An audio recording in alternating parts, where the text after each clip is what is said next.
కురుక్షేత్రం 18 రోజులు ఎలా జరిగిందో ఇప్పుడు మనం చూద్దాం. కురుక్షేత్రంలో భూమి కంపించిన రోజు అది కేవలం యుద్ధం వల్ల కాదు. 18 రోజుల పాటు రక్తంతో తడిసిన రణరంగం. పాండవులు ఒకవైపు, కౌరవులు మరోవైపు. కోపం, అహంకారం, ప్రతీకారం అన్నీ ఒకే చోట ఢీకొన్నాయి. కానీ ఒక క్షణం వచ్చింది. అధర్మం తన చివరి శ్వాస తీసుకున్న క్షణం. భీముడు తన ప్రతిజ్ఞను నెరవేర్చినప్పుడు, దుర్యోధనుడు నేలపై పడిపోయినప్పుడు ఆ దెబ్బ కేవలం ఒక యోధుడిపై కాదు, అది అహంకారంపై పడింది. ఆ సమయంలో రణరంగం నిశ్శబ్దమైంది. గాలి కూడా ఆగిపోయినట్టు అనిపించింది. భూమి కంపించింది. ఎందుకంటే 18 రోజుల అగ్ని ఒకే క్షణంలో ముగిసింది. అది కేవలం యుద్ధ ముగింపు కాదు, అది అధర్మానికి అంతం. ధర్మం గెలిచిన రోజు. భూమి కూడా సాక్షిగా కంపించింది. భూమి నిజంగా కంపించిందా లేక అధర్మం కూలిపోయిందా? 18 రోజుల పాటు కురుక్షేత్రం అగ్నికుండంలా మండింది.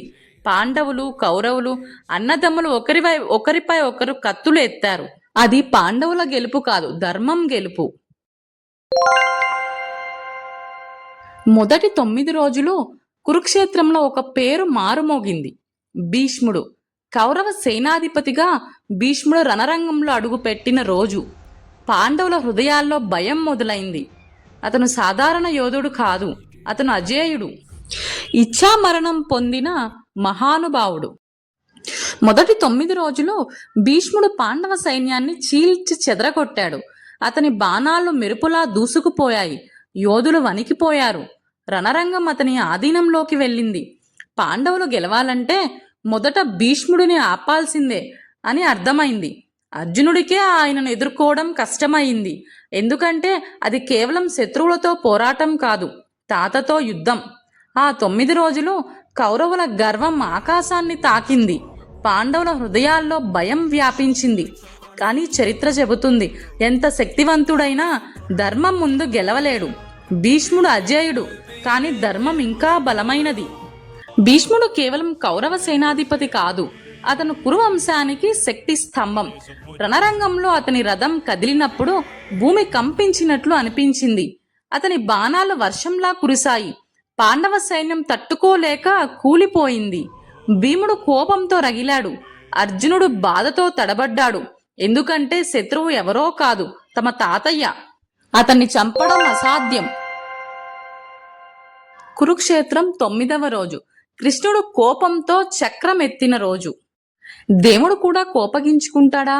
కురుక్షేత్రం 9వ రోజు అది జరిగింది. ఆ రోజు రణరంగంలో భీష్ముడు అప్రతిహతంగా దాడి చేస్తున్నాడు. అర్జునుడు యుద్ధం చేస్తున్నాడు, కానీ పూర్తి శక్తితో కాదు. ఎందుకంటే ఎదుట ఉన్నవాడు శత్రువు కాదు, తన తాతయ్య. రథసారథిగా ఉన్న శ్రీకృష్ణుడు అర్జునుడి సందేహాన్ని గమనించాడు. ధర్మం కోసం యుద్ధం చేయమని నేను చెప్పలేదు అని గీతా ఉపదేశం ఇచ్చిన అదే కృష్ణుడు ఆ రోజు ఆగ్రహంతో రగిలిపోయాడు. పాండవ సైన్యం కూలిపోయింది. అర్జునుడు కూడా ఆగిపోతున్నాడు. కృష్ణుడు రథం నుంచి దూకాడు. భూమి మీద నుంచి ఒక రథ చక్రాన్ని ఎత్తుకున్నాడు. ఆయన కళ్ళల్లో మెరుపులు, ముఖంలో దివ్య కోపం. భీష్ముడు వైపు పరిగెత్తాడు. భీష్ముడు నవ్వుతూ చేతులు చాపాడు. ప్రభు, మీ చేతిలో చావటం నా భాగ్యం. అర్జునుడు దిగ్భ్రాంతి చెందాడు. పరుగెత్తి కృష్ణుడిని ఆపాడు. ప్రభు, మీరు ఆయుధం ఎత్తకూడదని ప్రమాణం చేశారు. అది కోపం కాదు, అది ధర్మాన్ని రక్షించాలనే తపన. ఆ రోజు ప్రపంచానికి ఒక పాఠం. దేవుడు నిశ్శబ్దంగా ఉంటాడు, కానీ ధర్మం ప్రమాదంలో పడితే ఆయన కోపం భయంకరం. అది కృష్ణుడి కోపం కాదు, ధర్మం గర్జించిన క్షణం. కురుక్షేత్రం 10వ రోజు. భీష్ముడు నేల కొరిగిన రోజు. అజేయుడు పడిపోతాడా? కురుక్షేత్రం 10వ రోజు అది జరిగింది.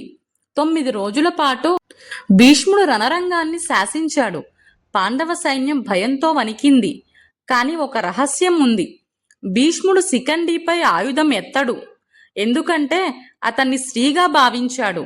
ఆ అవకాశాన్ని ఉపయోగించుకోవాల్సిన సమయం వచ్చింది. 10వ రోజు శిఖండి ముందుగా నిలబడ్డాడు. అర్జునుడు వెనక నిలిచాడు. భీష్ముడుకి అన్నీ తెలుసు. ఇది తన చివరి రోజు అని కూడా తెలుసు. అయినా ఆయన బాణం ఎత్తలేదు. ధర్మం గెలవాలి అని హృదయంలో అనుకున్నాడు. అర్జునుడు కన్నీళ్లతో బాణాలు విడిచాడు. ఆ బాణాలు శరీరాన్ని తాకాయి, కాని గుండెను కాదు. భీష్ముడు నేలపై పడలేదు, బాణాల మీదే నిలిచిపోయాడు. అది ఓటమి కాదు, అది మహావీరుని సమర్పణ. ఆ రోజు ప్రపంచానికి ఒక పాఠం. అజేయుడైన ధర్మం ముందు తలవంచాలి. భీష్ముడు యుద్ధంలో పడిపోయాడు, కానీ గౌరవంలో ఎప్పటికీ నిలిచిపోయాడు. అతన్ని ఎవరూ ఓడించలేరు, కానీ అతనే తన ఓటమిని ఎంచుకున్న రోజు కురుక్షేత్రం 10వ రోజు. ఆ రోజు ఒక సత్యం వెలుగులోకి వచ్చింది. శక్తి గొప్పది, గౌరవం ఇంకా గొప్పది, ధర్మం అన్నిటికంటే గొప్పది. కురుక్షేత్రం 13వ రోజు. చక్రవ్యూహం మరియు అభిమన్యుడు. 16 ఏళ్ల వయసులో మీరు ఏమి చేస్తారు? కురుక్షేత్రంలో 16 ఏళ్ల అబ్బాయి చరిత్ర సృష్టించాడు. 13వ రోజు కౌరవులు ఒక భయంకరమైన వ్యూహం అమర్చారు. చక్రవ్యూహం. అది సాధారణ యుద్ధక్రమం కాదు.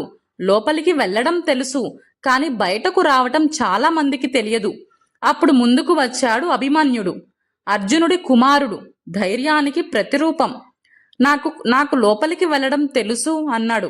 బయటకు రావడం అది పూర్తిగా తెలియదు. కానీ ధర్మం కోసం, పాండవ సైన్యం కోసం అతను అడుగు వేశాడు. చక్రవ్యూహం లోపలికి దూసుకెళ్లాడు. ఒక్కడే. అతని బాణాలు మెరుపులా పడ్డాయి. మహారథులు వణికిపోయారు, కానీ నియమాలు విరగబడ్డాయి. ఒక్కడిని కలిసి చాలా మంది దాడి చేశారు. అభిమన్యుడు చివరి శ్వాస వరకు పోరాడాడు. అతను ఓడిపోలేదు, అతన్ని మోసం చేశారు. ఆ రోజు ప్రపంచానికి ఒక పాఠం. వయసు కాదు, ధైర్యమే గొప్పది. అభిమన్యుడు చనిపోలేదు, అతను శౌర్యానికి చిరునామా అయ్యాడు. అతని రథం పాడైంది, అతని ఆయుధాలు విరిగిపోయాయి. అయినా చివరి శ్వాస వరకు పోరాడాడు. చివరికి అభిమన్యుడు నేలపై పడిపోయాడు. కాని ఓడిపోయిందెవరు? అతనా, లేక నియమాలు ఉల్లంఘించిన వారా? కురుక్షేత్రంలో 14వ రోజు. అర్జునుడి ప్రతిజ్ఞ. జయద్రథుడిని సంహరిస్తాను అని. ఒక తండ్రి కోపం ప్రపంచాన్ని కుదిపేస్తుందా? 13వ రోజు ముగిసింది. అభిమన్యుడి పడిపోయాడు. అతన్ని చుట్టుముట్టి చంపారు. ధర్మ నియమాలు ఉల్లంఘించబడ్డాయి. అర్జునుడు ఆ వార్త విన్న క్షణం ఆయన కళ్ళల్లో కన్నీళ్లు కాదు, అగ్ని. అప్పుడు ఆయన ప్రమాణం చేశాడు, రేపటి సూర్యాస్తమయంలోపు జయద్రథుని సంహరిస్తాను, లేకపోతే నేను అగ్నిలో ప్రవేశిస్తాను. అది కేవలం మాట కాదు, అది ప్రతిజ్ఞ. 14వ రోజు కౌరవులు జయద్రథుని కాపాడడానికి భయంకరమైన వ్యూహం అమర్చారు. ఎందుకంటే వారికి తెలుసు, అర్జునుడి కోపం అంటే ప్రళయం.